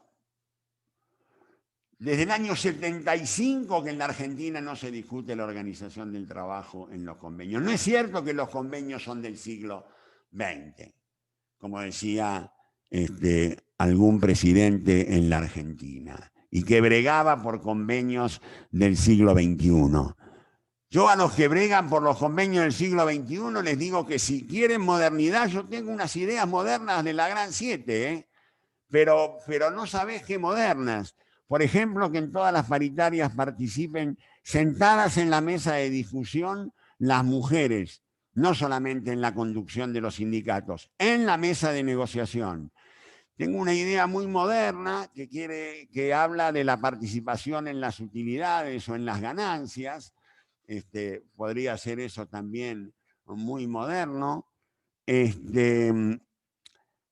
Yo creo que tenemos que discutir no cómo se organizaba, si modificamos la organización del trabajo que está en los convenios colectivos, porque en aquellos convenios colectivos donde todavía, no todos, pero aquellos muy importantes y que abarcan a millones de trabajadores, las categorías descriptas y la disputa por la relación de fuerzas en la organización del trabajo, los que se están oponiendo son los empresarios, no los trabajadores, son los empresarios, porque prefieren tener un convenio 260, y Victoria sabe de qué hablo, prefieren tener un convenio 260 en la Unión Obrera Metalúrgica a tener que discutir en las grandes empresas cómo se organiza el trabajo, porque es lo que no están dispuestos a conceder. Miren, uno de los problemas más grandes que tuve yo, lo tuve con la discusión del convenio casualmente a través de la UOM, cuando la UOM quiso incorporar en su convenio colectivo una nueva categoría que abarcara precisamente a los trabajadores que usan las nuevas tecnologías. ¿Quiénes se opusieron a modernizar ese convenio colectivo de trabajo? Los empresarios, que no querían crear una nueva categoría, porque de esa manera lograban que todos los trabajadores que trabajaban en el entorno, ¿cómo es? ¿El entorno, Marta? Bueno, el electrónico, no quedaban fuera de convenio. Y los consideraban trabajadores fuera de convenio, para que no tuvieran la protección del convenio colectivo de trabajo. Entonces nosotros tenemos que bregar por esa posibilidad, por la posibilidad de discutir, perderle el miedo a la discusión sobre la productividad. La productividad tiene que ser una bandera de los trabajadores. Nos han arrebatado la bandera y también le han arrebatado la distribución de la productividad que se la viene quedando a los empresarios desde 1970, no en la Argentina, sino en el mundo. Sino en el mundo. Por eso tuvieron que inventar la cantidad de mecanismos financieros y de créditos, porque se quedaban con la productividad de los trabajadores y no la ponían en el salario. Entonces, como tenían que mantener el nivel de vida de los trabajadores, inventaban estos créditos que los hacían endeudar, y los hacen endeudar y endeudar y endeudar hasta que la burbuja explota y tenemos una crisis como la del 2008. Entonces, digo, me parece que estos son temas que, vuelvo a insistir, creo que es el tiempo. No el tiempo, no el tiempo de que mañana mismo esto se ponga en marcha, sino que pensemos en esta dirección, en la dirección de que es necesario que la democracia no quede en la puerta de las empresas, que esto forma parte de la compensación que los trabajadores se merecen por el enorme esfuerzo que han hecho en términos de la pandemia, y porque, bueno, caramba, la pregunta es siempre la misma. ¿Quién paga las crisis? ¿Quién va a pagar la crisis? ¿Siempre los mismos? Yo parafraseando una frase de Néstor Kirchner, termino diciendo, miren, Néstor decía que los muertos no pagan las deudas. Yo lo que digo es que la deuda de esta crisis, planteo, no digo, me parece, humildemente en realidad, me parece que lo que no puede ser que esta crisis la paguen las víctimas. Las víctimas de la pandemia del macrismo y las víctimas de esta pandemia sanitaria. Los débiles, los trabajadores, las pequeñas empresas, no puede recaer sobre ellos el esfuerzo de pagar la crisis. Entonces tenemos que ir pensando otras formas. Muchas gracias. Muchísimas gracias, Carlos, por tu intervención. Le damos la palabra entonces a Hugo.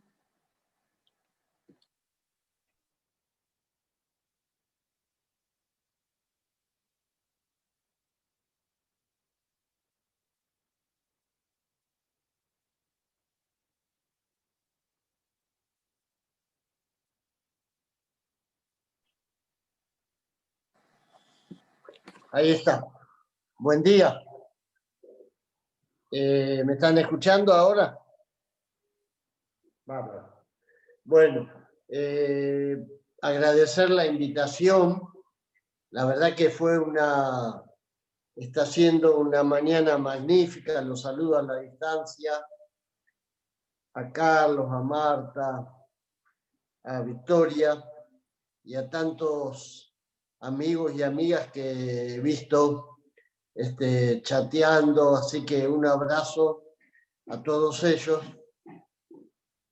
Y la verdad creo que es un momento para reflexionar en una situación que hubiese formado parte de esas novelas distópicas que nos hablan de un mundo en el que de pronto lo que creíamos lo normal deja de serlo. Y bueno, la pandemia, el COVID, nos puso en una situación que tiene que ver con esta emergencia de un virus, pero que se asienta sobre las distorsiones y sobre la imposición de un modelo que nos llevó a este punto en el que estamos hoy. Yo leía hoy los periódicos temprano para ver qué pasaba en Estados Unidos de Norteamérica con la elección y me encuentro con fotografías de sectores que me hacen acordar mucho las fotos de los piquetes de la opulencia, como lo llamó en algún momento Cristina, a los sectores que iban armados con 4x4 y cortaban la ruta, y veo que eso está pasando en este momento en algunos estados de lo que durante mucho tiempo nos vendieron como la cuna de la democracia, donde escenas que no pensábamos que se iban a ver las estamos viendo. Y estamos viendo en América Latina, aunque la derecha de manera muy irresponsable, de manera muy cínica, adopta una especie de actitud de asombro. La derecha se muestra azorada de que en América Latina se produzca la cantidad de muertos por la emergencia del COVID. Están asombrados como si no tuvieran nada que ver con las condiciones que crearon para que esta pandemia hiciera estragos en América Latina. Y cuando hablo de las condiciones, digo desmantelamiento de los sistemas de seguridad social, desaparición de las políticas públicas, porque eso formaba parte del pasado, desaparición de los ministerios de salud, como lo hizo, por ejemplo, el gobierno de Mauricio Macri en Argentina, remedando lo que hicieron otros gobiernos de América Latina con la misma doctrina y detrás de la aplicación de los mismos postulados. Y creo que está claro que si la pandemia hace estragos en América Latina, es porque encontró, no en términos de la incidencia del virus, sino por las precarias condiciones sociales, un clima en el que el daño del COVID-19 se potencia, llega a puntos extremos.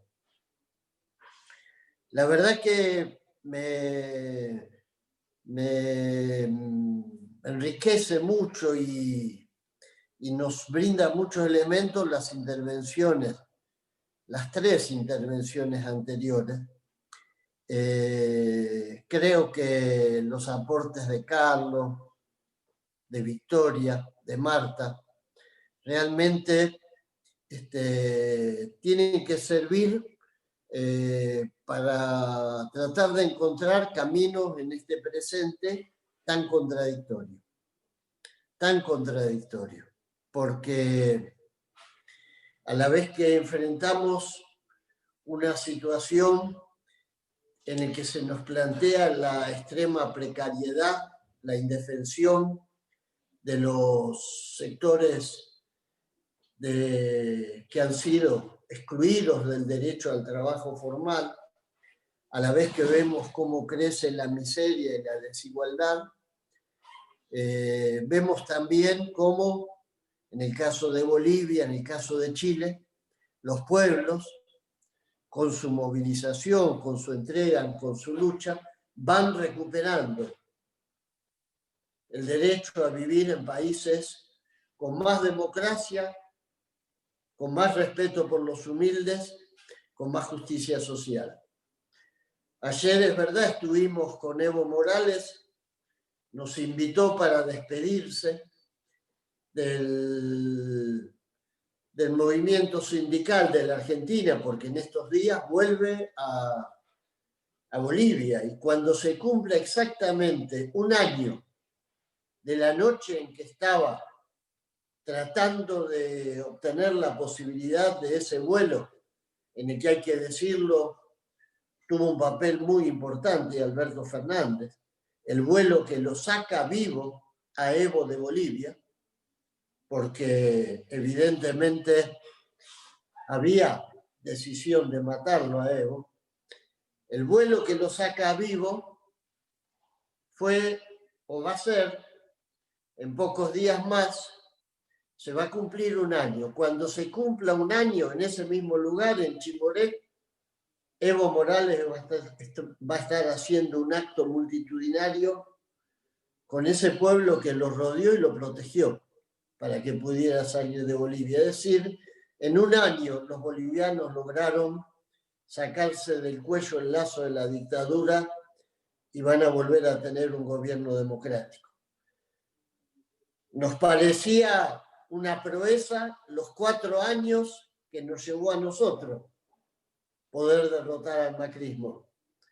Está visto que hay una potencia en los sectores populares en el marco de esta crisis que hay que tener en cuenta, que no hay que sobreestimar, pero que tampoco hay que subestimar. Yo creo que los pueblos están en condiciones de abrir caminos, porque si no, va a pasar inevitablemente lo que plantea Carlos. Yo tengo la misma mirada, incluso lo hemos hablado mucho con él. Y creo que Carlos es una persona que de una enorme honestidad intelectual, y por eso no me sorprende que lo plantee así. Uno no tiene absolutamente ningún elemento objetivo para tener una especie de optimismo naif, ingenuo, respecto de que la pandemia nos va a depositar en un mundo mejor cuando volvamos a esa normalidad que todos definen como la nueva normalidad. No va a pasar nada de eso si no hay movilización social, si no hay construcción de correlaciones de fuerza que le impidan a los grupos empresarios profundizar todavía más la desigualdad, la desregulación, la desprotección social y la desprotección laboral de las masas de trabajadores de nuestro continente. Ayer mismo o antes de ayer, los grupos de empresarios que se reunieron con el ministro de Economía y con las autoridades del gobierno nacional, inclusive con el presidente, fueron con un mensaje, digamos, absolutamente desprovisto de cualquier tipo de consideraciones acerca de la necesidad de mejorar los estados de la salud, las inversiones públicas, la protección laboral. Al contrario, el planteo es: queremos pagar menos impuestos, queremos tener mayor capacidad de imponer las reglas de juego y queremos que se nos garantice que la Argentina no va a ser un país en el que imperen condiciones distintas al de la mayoría de los países de América Latina, es decir, absoluta libertad para los sectores financieros y para la maximización de la renta de los poderosos grupos que existen en nuestro continente. De manera que si hay luchas, si hay movilización social, si hay disputa política, si hay construcción de correlaciones de fuerza, si hay unidad del campo popular, si hay capacidad de imponer una agenda a través de ese acumulado, tenemos que pensar que pueden haber cambios positivos. Si no median esas condiciones, no va a haber cambios positivos. Y lo estamos viendo en la Argentina, donde un gobierno que asumió con el voto popular es, desde el primer día, y en la medida que fueron avanzando, en la medida que se fue empeorando la condición de la pandemia, todavía está atacado con mayor violencia, pero desde el primer día, de manera progresiva, sometido a los distintos tipos de violencia simbólica y material que pueden ejercer los grupos dominantes. Desde las tapas de los diarios hasta las corridas cambiarias. Desde los despidos como el de Techín hasta las amenazas de tratar de conseguir que un gobierno no pueda terminar su mandato. Todo eso ocurrió en el lapso de estos meses, donde supuestamente el COVID-19, la pandemia, dejaba al desnudo la miseria del modelo del libre mercado, del modelo de la maximización de ganancias del sector financiero, etcétera, etcétera.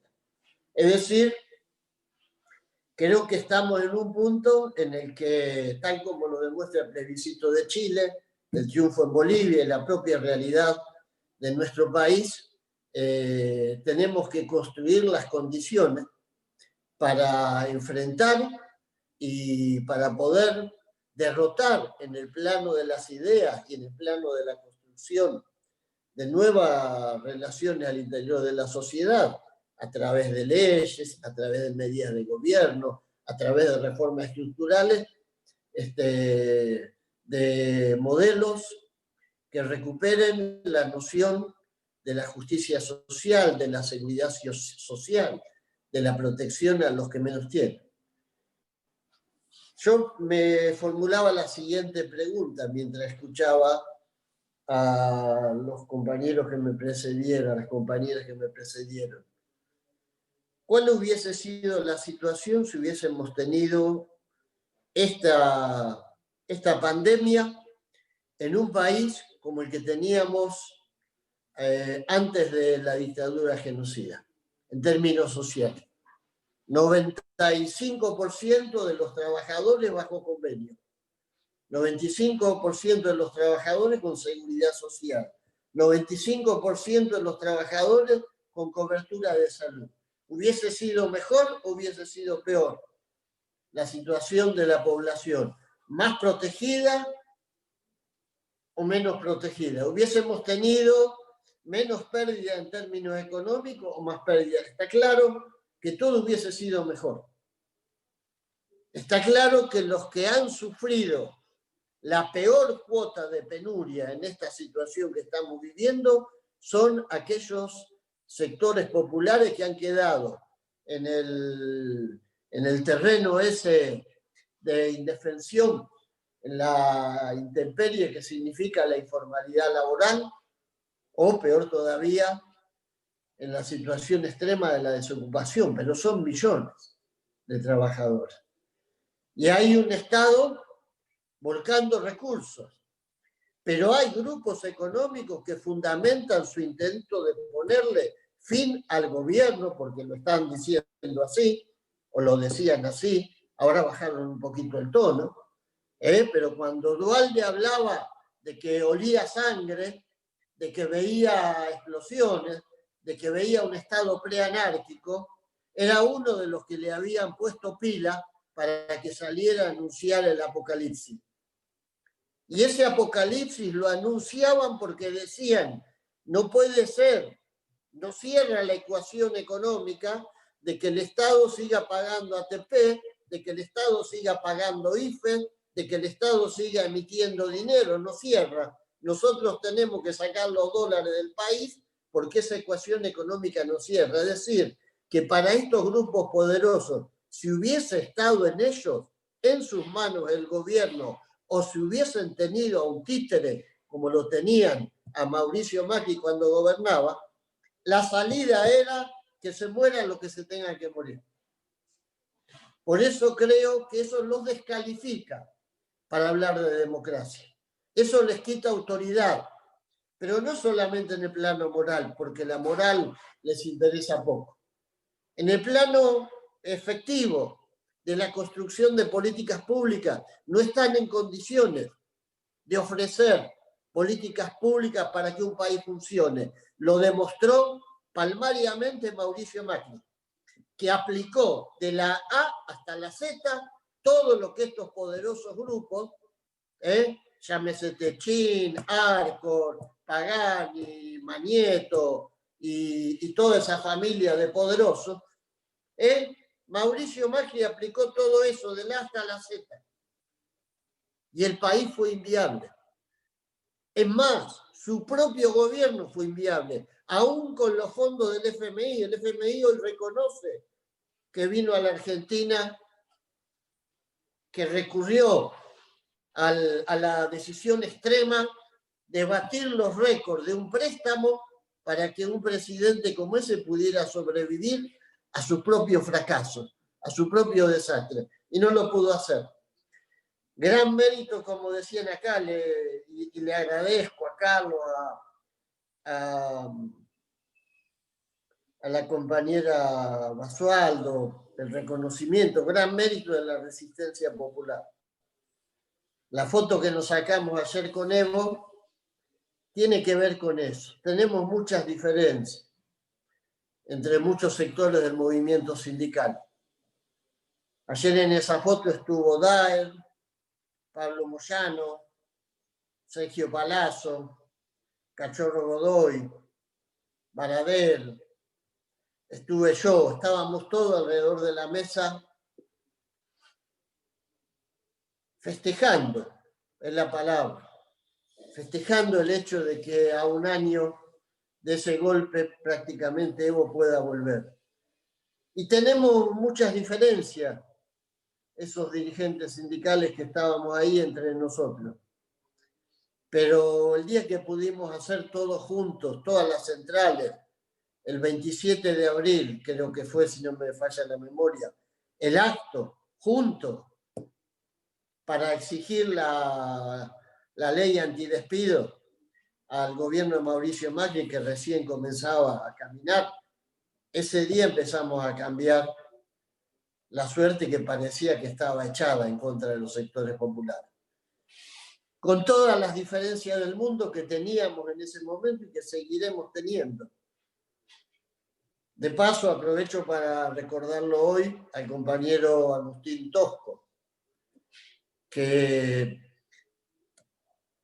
entre otras cosas, dijo algo que en este momento es clave. El movimiento obrero no nació para ser furgón de cola de los sectores de la derecha, de los grupos empresarios.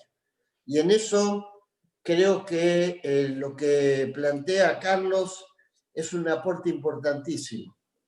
Tenemos que animarnos a discutir leyes que permitan no solamente recuperar la participación de los trabajadores en discusiones claves que tienen que ver con el modelo, no solamente el modelo empresario, el modelo económico, el modelo de producción, el modelo de sociedad.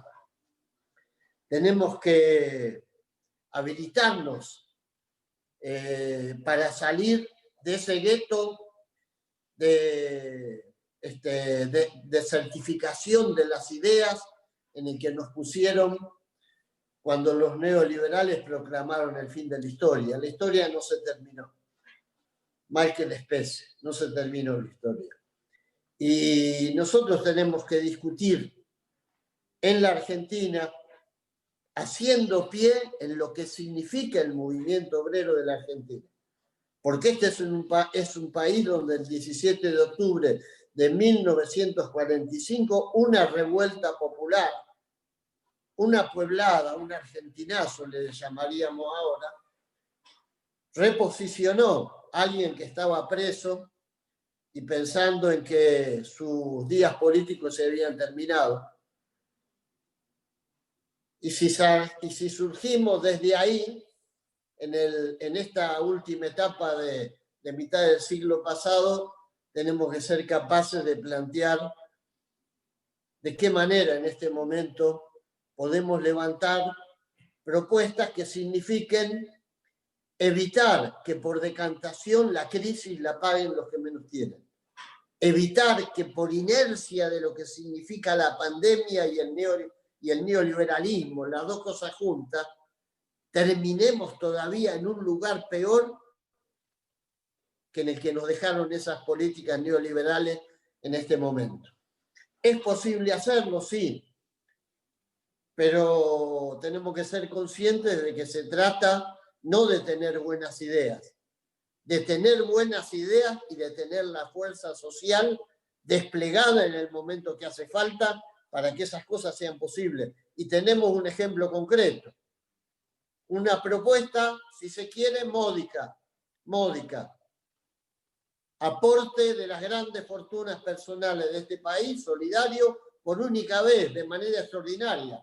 Algo, digamos, homeopático. No es que vamos a desangrar el capitalismo en la Argentina. Algo muy homeopático. Y sin embargo, vean ustedes el lobby, la furia, la enjundia con que arremeten contra esa propuesta estos señores, los dueños de las grandes fortunas personales. Lo primero que le dijeron a Alberto Fernández el día que se los dejó entrar hace poquito para ver qué proponían es que no quieren ese tipo de impuestos. Que en general no quieren ningún tipo de impuesto para ellos, menos eso. Que en todo caso sean los sectores populares los que sigan aportando para que el sistema recaude. Entonces creo que hacen falta ideas. Esa es una idea, el aporte solidario de las grandes fortunas, pero con la idea sola no basta, por más que sea buena, por más que sea una idea que generó un gran consenso social. En todas las encuestas que estos mismos grupos encargan, el 60-70% opina que es correcto avanzar con la sanción de ese gravamen. Y es más, hay otras donde dice que el 60% opina que tendría que ser permanente o que tendría que irse a una reforma tributaria para que estos señores paguen lo que no pagan. Pero bueno, con esto digo, necesitamos ideas y necesitamos construcción de unidad del campo popular, movilización, reemplazar esto que decía Victoria, que es cierto, hoy no nos podemos movilizar, pero reemplazar eso por la construcción de fuerza. En algún momento lo volveremos a hacer. Y creo que sí, hay una agenda de iniciativa, de reformas que tienen que ver con la etapa, pero tienen que ver con lo que va a venir. Nosotros estamos proponiendo la ley para que, bueno, ya está presentado el proyecto, para constituir comités mixtos de seguridad e higiene a nivel nacional. Hemos presentado el proyecto para redefinir la jornada laboral, ese es un gran tema también.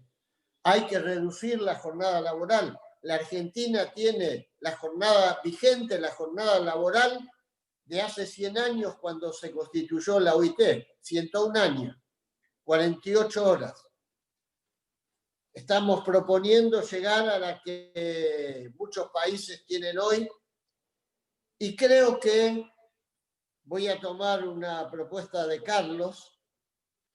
Creo que tenemos que empezar a pensar en un proyecto para constituir comités mixtos de productividad, jornada laboral y organización del trabajo en las empresas. Sé que van a pegar saltos, se van a lastimar la cabeza cuando peguen contra el techo, muchos de esos poderosos empresarios, pero hay que poner en discusión estos temas, hay que ponerlo, porque nosotros no le tenemos que hacer asco a la discusión de la productividad, pero tenemos que discutir jornada laboral y tenemos que discutir los trabajadores de la organización del trabajo.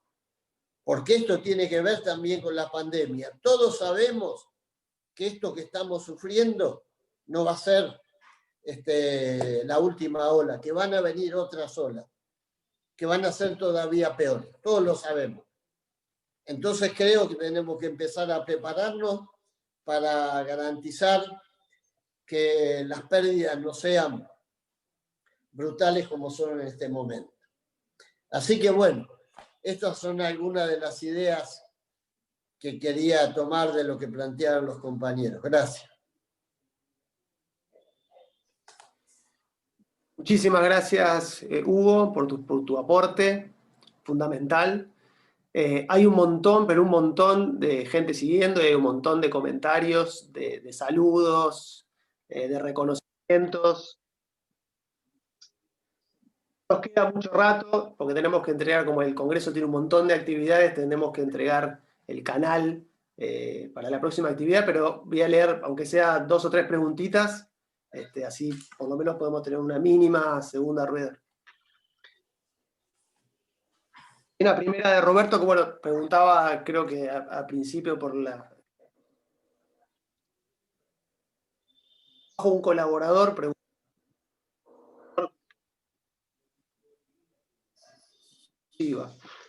No se te escucha. No se te escucha. Se corta, Nico, quizás sacar la cámara. ¿Sí se me escucha? Sí. Decía que había una primera pregunta sobre qué significaba esto de un trabajador colaborador de la exposición de Marta, y leo un par de preguntas más y circula la palabra y después ya cerramos. Una pregunta es sobre qué opinión les merece que haya tantos monotributistas trabajando en el Estado a lo largo y a lo ancho del país, si tienen algún registro acerca de los despidos y las renuncias durante la vigencia del DNU que prohíbe los despidos. Hay un riesgo de que con la vigencia de los derechos se vulneren los derechos laborales y legales.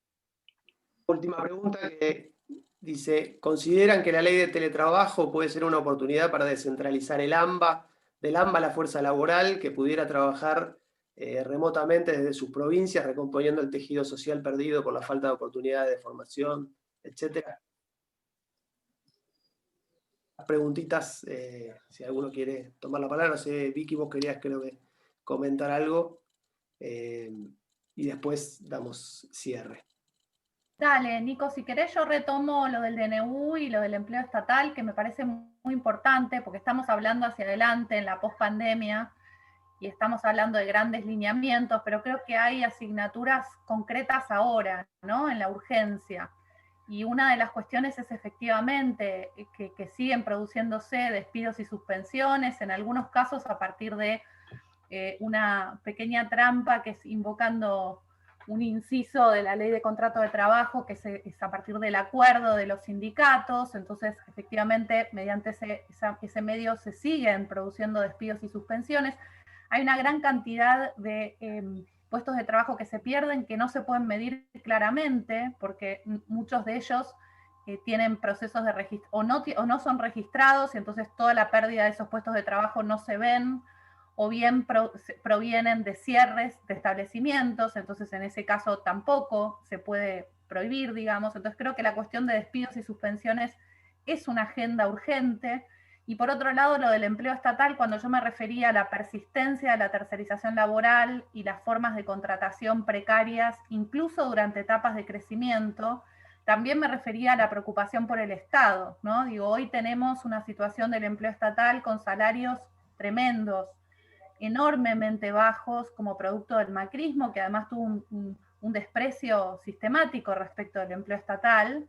Nosotros, como trabajadores científicos, Nico asiente, porque hay una pelea muy fuerte en el CONICET mismo, tenemos salarios terribles, lo mismo sucede en las universidades y en todo el Estado. Hay salarios realmente muy bajos, en algunos casos increíbles, realmente.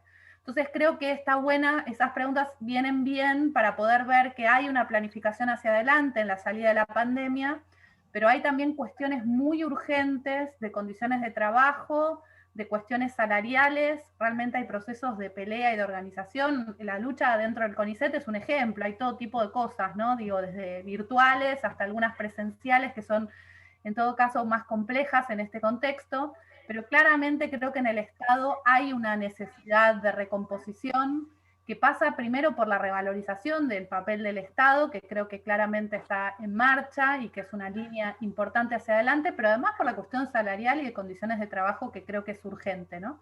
Simplemente eso. Cierro acá y agradezco muchísimo para que todo el mundo pueda por lo menos tomar la palabra para despedirse, y agradezco mucho los comentarios, las preguntas y bueno, y los disparadores buenísimos del panel que me los llevo. Gracias. ¿Puedo, Nico, a contestar un poco la pregunta y... Por favor, Marta, sí, por favor. Ok. No, bueno, a ver, justamente me parece que la pregunta 1 y la 2 están relacionados. ¿Qué quiere decir que en lugar de trabajadores son colaboradores que no son reconocidos como asalariados con todos sus derechos y protecciones? Entonces esa es básicamente, o sea, no es una figura legal en realidad. Y esto está vinculado a este aumento desproporcionado de los monotributistas que hubo durante el macrismo, que también entró a deslaboralizar una serie de las figuras y de las situaciones laborales. Entonces, en realidad están... A ver, hay monotributistas reales y hay monotributistas fraudulentos, que son su gran mayoría, ¿no? Hay algunos que son realmente independientes y otros que no. Y con respecto a la ley de teletrabajo, yo no sé si puede descentralizar, pero creo que el proyecto de ley de teletrabajo marca 2 avances importantes en la Argentina. Primero, que la instala como una modalidad de trabajo y no como una cosa diferente a la situación laboral habitual, que establece la desconexión, digamos el derecho a la desconexión, que es importante. Y además, por primera vez, una ley introduce el tema de la economía de cuidados, o sea, la importancia de la organización del trabajo en función de las tareas de cuidado que pueden tener los o las teletrabajadores. Entonces, me parece, hay que ver cómo se reglamenta, pero me parece que es un avance importante a una situación que salió también en la emergencia y que la gente salió a trabajar como se podía. Entonces, garantizar también que es el empresario el que le tiene que dar la infraestructura, etcétera, etcétera. Queda pendiente esto que yo comentaba antes y que estaba en el proyecto de ley de Hugo sobre teletrabajo, el tema de cómo se garantizan las condiciones de trabajo, ¿no? Porque no es solo el tema de la accesibilidad o la desconexión. Bueno, digo, obviamente quedan temas pendientes. Y sí hubo, digo, ya lo señaló Victoria, despidos durante el DNU. A ver, lo que pasa es que también tenemos que pensar qué hubiera pasado si no hubiéramos tenido ni el decreto de prohibición de despidos, ni los ATP, ni las IFE, ¿no? Digamos, como tema central. Muchísimas gracias a todos y un placer compartir este panel con tantos queridos y respetados compañeros y compañeras. Muchísimas gracias, Marta. No sé si Carlos o Hugo quieren hacer un último comentario final. Carlos, ¿me dejas un segundo que tengo que salir? Hola. Todo suyo, compañero, todo suyo. Carlos, un abrazo. No, creo que primero me parece que tenemos que plantearnos la necesidad de terminar contra toda forma de precarización laboral en el Estado. Creo que yo se lo decía el otro día al ministro Moroni, si hoy por las condiciones que existen no estamos en condiciones de garantizar la magnitud de la recomposición salarial que es necesario en el Estado, hay que dar una señal muy fuerte y hacer que se termine la precarización laboral en el sector del Estado. Con el tema de despido, Argentina es el país de América Latina en el que impactó menos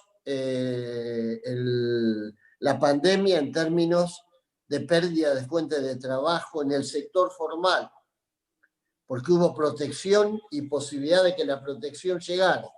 En el sector informal tuvimos muchos despidos, pero porque hay muchos trabajadores y trabajadoras que no están registrados en ninguna parte.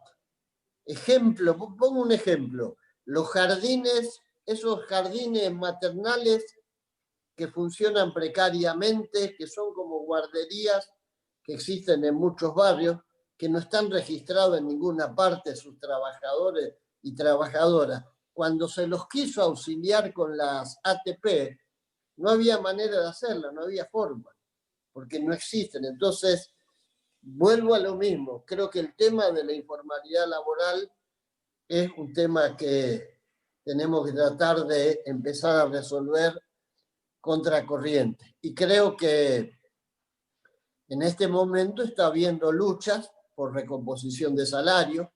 Tenemos varios gremios peleando en este momento.